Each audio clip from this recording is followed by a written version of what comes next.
안녕하세요, 잉크입니다. 매일은 아니더라도 최대한 퇴근하고서 1시간씩 책을 읽거나 제가 좋아하는 만년필 관련 활동을 하려고 노력하고 있어요. 지금까지 틈틈이 찍어놨던 것들 중에서 올 상반기 동안 읽었던 좋은 책들을 함께 공유해보려고 합니다.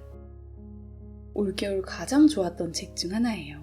우리 주변에 가득 존재하지만 그만큼 사라져가고 있는 동물, 식물들에 대해서 따뜻한 애정을 가지게 해주는 책입니다. 세상 구석구석에는 참 아름다운 것들이 많아요. 선조들이 식용으로 기르기 시작한 가축뿐만 아니라 열매를 얻기 위한 식물들도 모두 일종의 길들임 과정을 거쳐서 우리 생활과 함께 해왔다고 볼 수 있습니다. 옛날에는 각기 살고 있는 지역의 기후와 가장 잘 맞는 품종을 길들여서 함께 살았지만 산업화가 진행되면서 경제적인 효용성이라는 기준으로 이것들을 줄을 세울 수 있게 됐어요.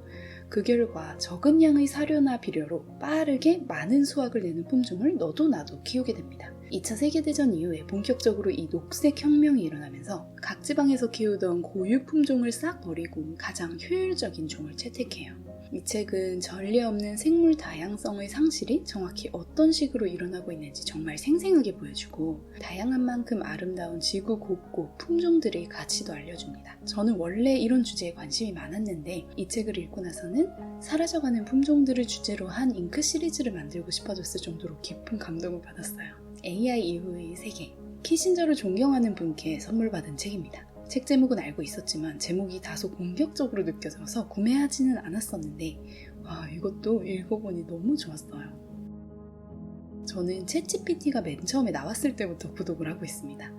얘가 처음에는 참 변변치 못한 대답을 많이 했었는데 요즘에는 논리적 흐름이 있는 생각을 고찰하더라고요. 그래서 이제 되게 좋은 친구가 되었어요. 주변에서도 거의 모두가 챗GPT를 사용하시는 것 같아요. 특히나 인공지능이 정말 빠르게 발전하다 보니 이제는 거의 인간과 비슷한 지능 수준에 도달한 것 같은 느낌입니다. 그런데 계몽주의 등장 이후로 인간을 인간답게 하고 인간의 존엄성을 유지시켜주는 것은 뭘까 했을 때의 답은 이성이라고 여겨져 왔어요. 인간은 다른 생물과 달리 이성이 있기 때문에 존엄하고 특별하다는 거죠. 하지만 발전의 속도가 이대로 유지되어 인공지능의 이성이 인간을 넘어서게 된다면 인간의 존재 이유를 어떻게 찾을 것인가 라는 질문이 계속해서 등장합니다. 이런 질문은 결국 반복적으로 윤리적 담론이 돼요. 인공지능이 인간과는 다른 방식으로 사고할 것이라는 점도 신선했습니다. 이성적으로 인간을 뛰어넘는 존재가 전혀 다른 방식으로 도출한 결론을 우리는 어떻게 받아들여야 할까요? 이게 굉장히 복잡한 난제처럼 보이지만 사실 인간의 학습 과정도 아직 완벽히 밝혀지지 않았죠. 인간의 불투명성에 대응하기 위해서 여러 제도가 만들어졌듯이 AI에 관해서도 제도 수립이 중요하다는 점을 강조합니다. 제가 N이라 그런지 이런 질문들이 너무 흥미로워요. 인간과 AI가 인지하는 현실, 즉 세계는 같을까요? 부분적으로만 겹칠까요? 아니면 완전히 다를까요? 아마도 인간과 AI는 최소한 부분적으로는 다른 세계를 볼 텐데요. 이 책은 AI가 앞으로 더 발전했을 때 어떤 세상이 펼쳐지고 어떤 생각을 미리 해야 하는지에 관한 책이었습니다. 사실 한 1년 전에 이 책을 읽었으면 그런 일이 벌써 가까이 다가와 있을까? 라는 생각을 했을지도 몰라요. 하지만 지금부터는 정말 진지하게 모두가 한 번쯤 생각해봐야 할 문제들이라고 생각합니다. 그 다음 책은 폴 슬로빅의 위험 판단 심리학을 읽기 시작했습니다. 이거는 노란색 샤피 사인펜과 다이소 만년필의 몽블랑 마이스터 스틱 90주년 퍼머넌트 그레이 조합으로 필기했어요.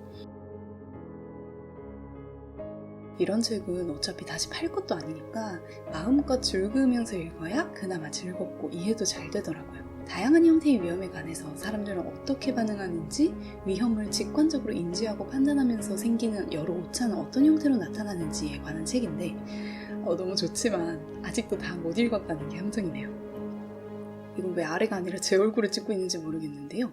물든 그라필러 노트의 이번 생산분을 검수하는 중입니다. 모든 종이는 생산 시기별로 조금씩 차이가 있어서 엄청 진지하게 검수를 하고 있었어요.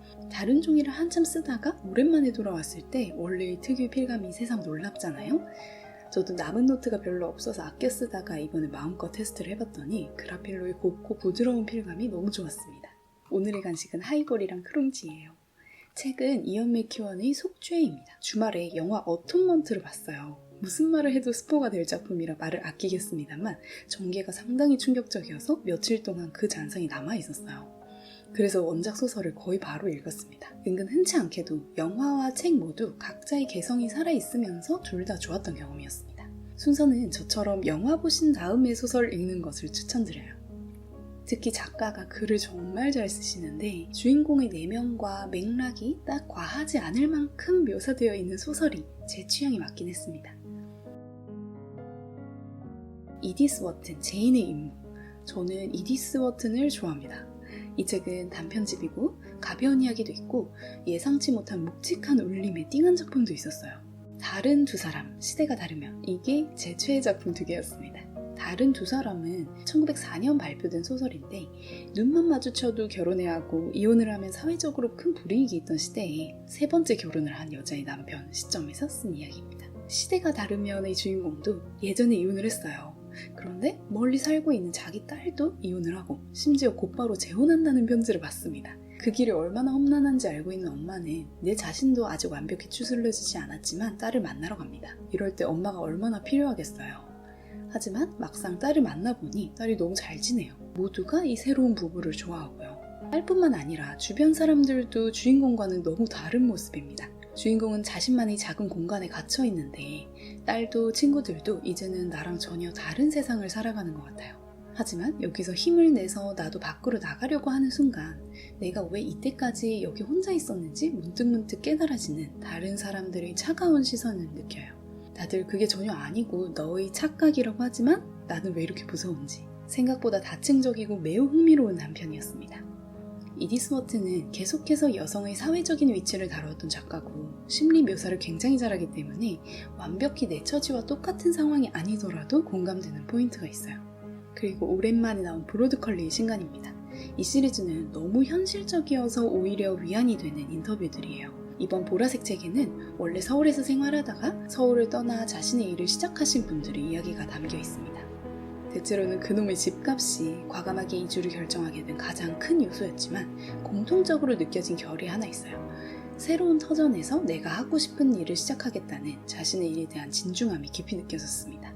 특히 저한테 와닿았던 것이 책에서 공통적으로 나온 스스로 일을 얼마나 어떻게 할지 기준을 잡는다는 부분이에요. 내 일을 하게 되면 아무도 나에게 업무량이나 방식을 정해주질 않죠. 내 일은 내가 알아서 하게 되는데 열심히 하다 보면 이게 지나쳐서 어느새 자기 착취가 되어버릴 수도 있어서 오히려 주의가 필요하다는 말이 있었습니다. 저도 온전히 제 혼자 힘으로 채널을 운영하고 샵을 운영하는 사람으로서 굉장히 와닿는 말들이더라고요. 실제로 다른 곳으로 떠나지 않더라도 지금 자신의 자리에서 치열하게 살아내고 있는 모든 이들에게 위로가 되는 지점이 있는 책이었습니다. 이렇게 이번에 책 소개는 끝낼게요.